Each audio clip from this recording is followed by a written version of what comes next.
Thank you supremely for your patience. All right, so my name is Netta Marshall. You can follow me on Twitter, Instagram, Facebook, anywhere on the internet at Netta the Ninja. And let's see, before I get started, I actually want to do a little experiment with you guys. Everyone should have a notepad and a pen somewhere near them. If not in front of you, maybe share with the person next to you. Be a dear. Hopefully this is at least a little bit fun. So what I want you to do is I want you to write down just the title of a song that means something to you. We're going to revisit this a little bit later in my talk.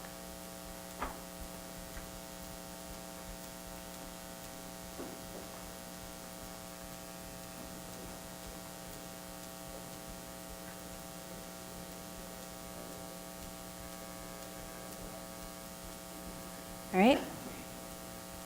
So I've been a designer since I started college back in 2002.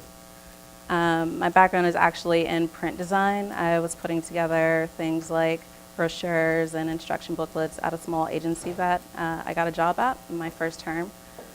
This agency actually started picking up some web work, which was pretty nice. I got a few projects with that. It's mainly kind of the grunt work like web banners, but web work nonetheless. But with this transition to web design, I realized that there was actually something really nice about the instant gratification that came along with working for the web. I could see my things put together and produced and published on the web in like a day or two instead of like a month or two with working for print. The bonus was I no longer had to attend any 6 a.m. press checks. After college, I realized that maybe agency life really wasn't for me. So I started freelancing, which went really well for a couple of years. I had the opportunity to still work with a number of clients, but I was involved on a much higher level, and I got to work with the client directly. There was no more red tape of like art directors and creative directors. And yeah, that was great. I then got this strange feeling that I needed to find some stability. And luckily for me, I took a job at MySpace. This was right as a recession had hit. And a lot of people like to give me crap for working at MySpace, but I'm so incredibly grateful for that opportunity. And after all, Tom is still my #1 friend. It's true. Working at MySpace actually was my first time working on something user-facing, and part of my job as a UI designer there was to sit in on these usability studies for products and features that I worked on. And it's such an eye-opening experience to watch someone rip to shreds something that you've spent so much time working on, and it kind of knocks you down a few notches. It was in this process that I realized that some of the assumptions we sometimes make as designers are a little bit misguided. But going through this, it made me want to fight for the user and really keep them in mind when I was designing. It also taught me that users will complain about every single design change you make, no matter how minor it is. There's a very fine line between designing a product for your users and letting your users design your product. We once changed the color of the messages icon from blue to red, and people flipped out. They wrote us nasty letters, they left nasty comments on Tom's profile, they threatened to delete their profiles. It was crazy. So of course we changed it back because we wanted happy users. But then they wanted more control over their profile pages, and we gave them that. And you can see how this very quickly becomes a slippery slope. MySpace had a massive, massive round of layoffs in the summer of 2009, so I took my severance cash and I packed my bags and moved from Los Angeles, my hometown, to San Francisco. And moving here, I got a job at a company called Food Buzz. They're a social network for foodies, people who love to cook and run food blogs and that sort of thing. From there, I went to modcloth.com. They are an online retailer of women's fashions. Moving on, I went to Square. They're the payment processing company that we've all been hearing about. And then from there, I spent about a year at RDO, and that's the music streaming service. Now I'm doing my own thing. It's not in my slides, but it's true. So the thing about most of the companies that I've worked for up until RDO is that they're mostly very niche-based companies. With MySpace and FoodBuzz, it was about getting people with common interests to connect with one another. And at ModCloth, it was about getting people to spend their hard-earned cash. Square was a little bit of a different beast just because it's a little more universal. They cater to both buyers and sellers, but not everybody's accepted this as a method of payment.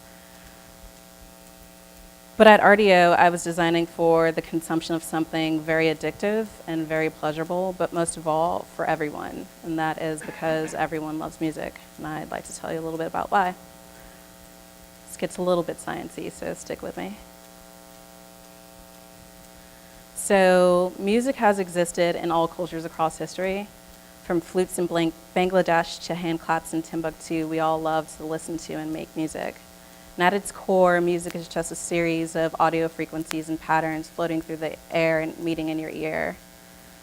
Just like your eye processes light, your ear processes these waves of sound, and believe it or not, it causes a state of excitement and pleasure in your brain. Now, we as humans, we get pleasure from a number of different sources, like food and sex and drugs, but since most of these are actually necessary for human survival, our body has created sort of a reward system for when we actually achieve them.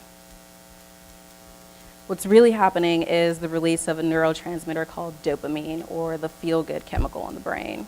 When dopamine is released after consuming a delicious meal or winning a contest or a lottery, this neurotransmitter causes a feeling of satisfaction. Now, some drugs, like cocaine, actually capitalize on this by not allowing the release of this chemical, and it in turn causes intense feelings of pleasure because the neurons are being continually stimulated.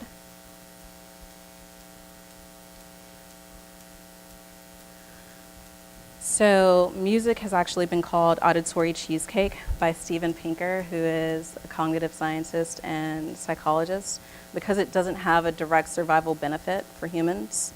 And though it has been proven that music can create a state of arousal, pupils to dilate, blood pressure to rise, and activity in the auditory, movement, and emotional regions of the brain.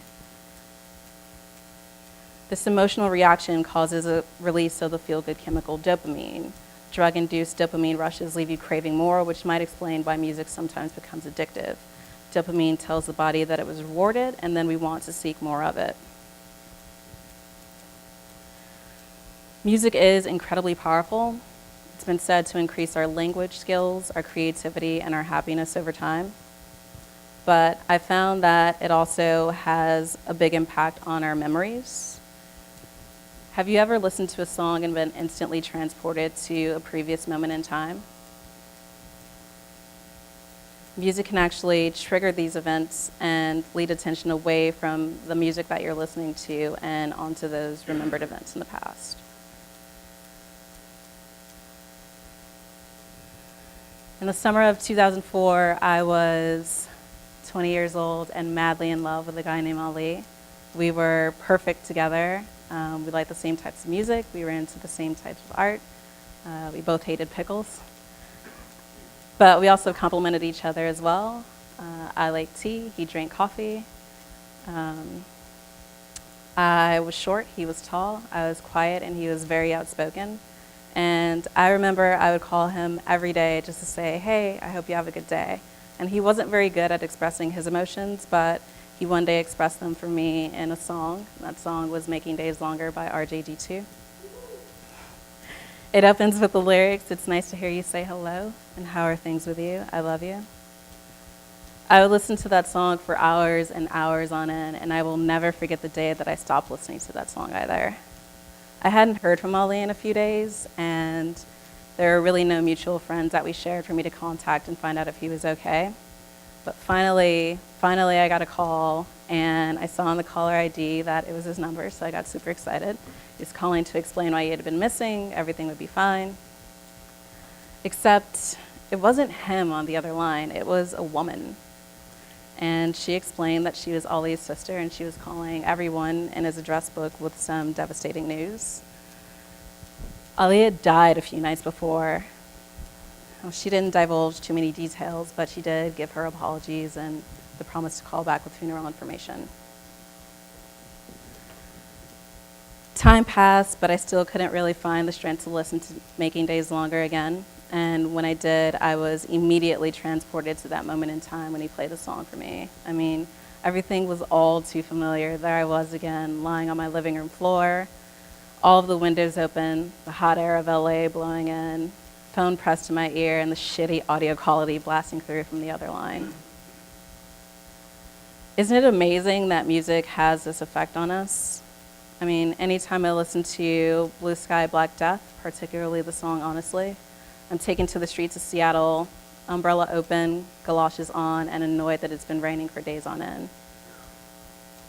And when I listen to Hours by Tycho, I'm on the streets of San Francisco pulling rolls of film through a camera, as that's often what I listen to when I'm shooting alone. And when I listen to Ghostwriter, which is another RJD2 jam, I'm back at Square and we're rolling out code. Now, this type of a musical association is referred to as the darling they're playing our tune theory. And it refers to how music through association can actually stimulate the recall of these events. The darling they're playing our tune theory happens when the events themselves are usually occasions of strong emotion, like losing a loved one, or the road trip music you played on that summer with your friends, or your wedding song. Now, at the beginning of my talk, I asked you guys to all write down a song that means something to you. Just take a look at that. Is this song at all tied to an event of some sort? Do you find that you're able to recount the memories that happened when you were listening to this song? You may not have realized it, but this is actually Darling, They're Playing Our Tune at work. Some nursing homes have actually adopted this as a source of music therapy for patients with Alzheimer's disease and related dementias. And even in late stages of the disease, it's been proven to have pretty significant results because music can shift mood, manage agitation, and even stimulate positive interactions. This happens because rhythmic responses require little to no mental processing. That's why people are able to play guitar and sing at the same time, or go through an entire song on piano and hold a conversation at the same time. A person's ability to engage in music remains intact even late into the disease because the brain doesn't require any cognitive functioning for success. And this can work on a broader cultural level as well. Music can trigger these shared emotions. A good example might be the negative emotions felt by many Jews after World War II when listening to Richard Wagner's music. And even with film music pairings, like the spaceship docking scene in Kubrick's 2001: A Space Odyssey. All of these examples of Darling, They're Playing Our Tune on an individual level, but also the broader cultural level, or what music psychologists call associative sources of emotions. And although music enjoyment is incredibly subjective and deeply personal, the chemical effects within the brain are pretty consistent across the entire human race. So back to my role in all of this. When designing for a product that enables the consumption of something very addictive and very pleasurable and even therapeutic, it's paramount that you make it easy for the user to find the things that they're seeking. But is that enough? I mean, can we make the experience more of an actual experience? Is there a way to conjure up memories and emotions that are so closely tied to music? How do you make the simplest of interactions more enjoyable? One way might be by trying to capture something familiar. When I was a child, this is a happy story, I promise. When I was a child, my parents would always play records, and my favorite days were Sundays. My mom would make pancakes, and my dad would play my favorites. I may have only been like 4 or 5 years old, but I knew exactly what I wanted to listen to and what the cover art looked like. I would cue the records out one next to another on the floor, and my dad would play them in succession through breakfast, into playtime, and ending right before my naps. Michael Jackson, Al Green, Etta James. The newest iterations of the audio music player on mobile, but especially on desktop, really remind me of this. Large, beautiful artwork nearly fills the screen, and it kind of brings back these memories and sometimes that raw emotion that I had on first listen. But what about when you were a teenager and the person you were going steady with or your best friend gave you a mixtape or a mixed CD, depending on when you were in high school? I still remember those hand-drawn details and those who were just lazy and wrote jams on the CD. Rdio helps you relive those days by collaborative playlist and custom playlist art. Whether you want to collect songs by bands named after places or all of the songs with robot voices, you can create those and share them with your friends just like you used to. Another thing that I did as a teenager was I would create a strip of CD covers on my wall with things that I was listening to and enjoying at the moment. And whenever my friends would come over, they'd always comment on how I was always kind of engrossing myself in music and my public display of my current favorites. And in a way, Rdio does this as well with the user's heavy rotation and even with the visual display of their collection. Rdio takes great pride in their human-powered music discovery, and I think they do a pretty good job at it. I sometimes get lost down these rabbit holes of finding music within a certain genre or with a particular sound. There's something really nice about not having to hunt for the things that you're addicted to as well.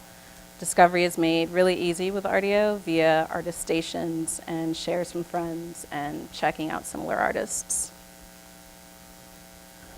So one of the biggest things that I tackled when I started at Rdio was the redesign of all of their emails. Anytime someone follows you or adds a song to your collaborative playlist or even reviews your playlist, you're seeing my work in your inbox. When I came on board, the emails were plain text and not very compelling, not very interesting for the user. There was so much effort being put into creating a gorgeous marketing site and a beautiful product, but these were really a forgotten touch point in the user experience.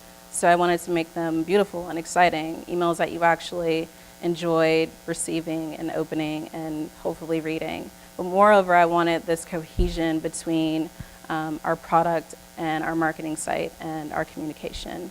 I wanted those communication channels to be as engaging as our player was.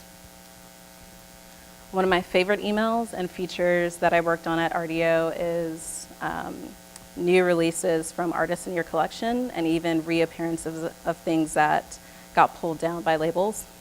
Whenever I see these notifications in my inbox, there's kind of a feeling of excitement, a release of dopamine, and a burst of happiness because I know I'm going to get to hear something I'll enjoy.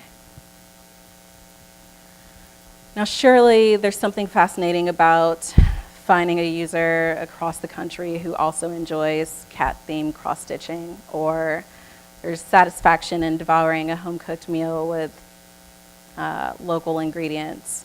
There's guilty pleasure in late-night retail therapy, and there's overwhelming joy in increased sales by your new payment methods. All of these things release dopamine as well. But music and its relationship to memory and emotion, and my knowledge of this really changed my role as a designer at Rdio. I think that one of the things that I enjoy most about design is that it's so incredibly powerful, right? But I didn't realize the magnitude of its power until actually getting a job at Rdio.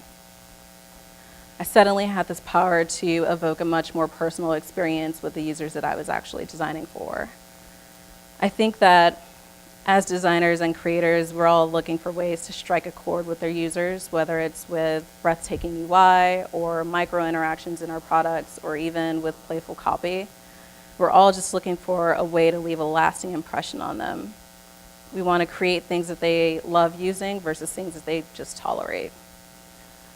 Really, we're all just singing the same tune. Thanks so much for listening.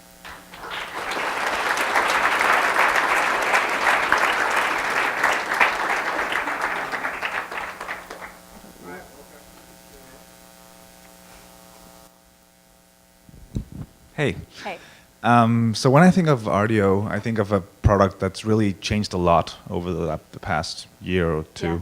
And just as the users, I love Rdio and use it every day. Yeah. But we've just seen a lot of design iterations. And could you talk a bit about how's that been from the inside? Have you changed a lot? How's the working environment? Yeah, that's actually a really interesting question. So when I joined RDO, this was January of 2012. They were still with Blue RDO. I don't know if you guys use it or remember Blue RDO. Yep. It was fucking awful. I'm so Yeah. glad it's gone. So they're making the transition into RDO 2, which only lasted like 3 months, honestly. We had got tasked with working on video, the TV and movies product that's out now, and we needed a way to create, a video player that matched our audio or our music player, to have kind of a cohesive experience between the two. And the only real way that we could do that was to start from scratch. So they redesigned and they made everything white, and that released like 3 months after the big redesign did, and everyone flipped out and they wanted to know why. I think most people were really pissed off because they just wanted to know why we made this change, and we couldn't tell them like, hey, there's a new product coming out in 6 months that you're going to use. So I think that was probably the hardest thing, and that's probably why there have been so many changes from the outside, it seems. Thank you.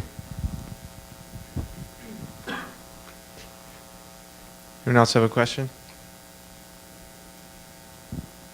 All right, thanks, Cool. Ed.